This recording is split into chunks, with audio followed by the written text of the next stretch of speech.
how much did you know about Aquaman and the world of Atlantis when you first signed up, and what inspired you? Nothing. I knew next to nothing about Aquaman before I signed up with Zach. But when Zach told me what he wanted and how he wanted to play this character, I was in, and that was 5 years ago. And, you know, since then, you know, doing Justice League, which is just kind of like a weekend in Arthur's life, it's been awesome because James came in with so much passion, had an exact idea what he wanted to do. And it's big. I don't think we've seen anything like it before, so.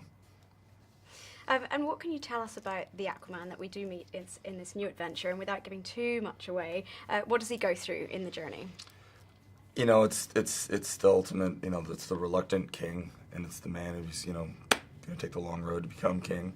I think there's a lot of things that I love about Arthur because we don't really see him as king until the last frames of this movie.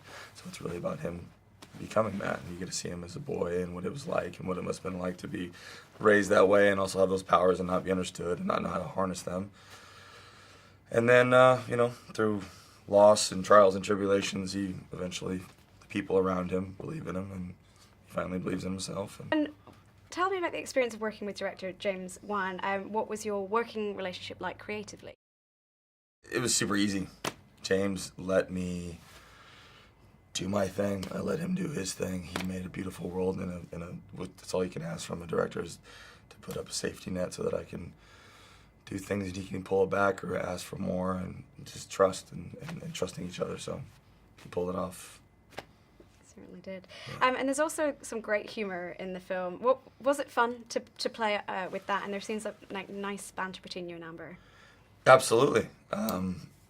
I love laughing, and I normally don't get to play those things, so I hope people like it and get the humor, and obviously I worked with you, so hopefully we've just got a couple more million to pull off, and if they like it, then we'll do more maybe. You shot in some beautiful locations along Australia's Gold Coast. Yes. Was that its own kind of adventure for you, and did you sneak away in your off time to take advantage of the stunning locale? I did, yes. I spent a lot of time surfing there, and so my family would go on little surf trips. And but I actually used to live down in Australia for a little bit of time, so I love it down there. It's really the people that make that place super special.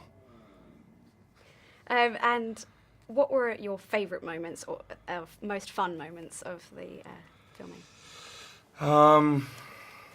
I had an amazing crew in the cast. I think everyone watched each other's backs, and right, even to this day, I bring a fair amount of people from the movie with me on other shows. And so I probably met the most crew-based that I bring with me, and I love them and try to take care of them.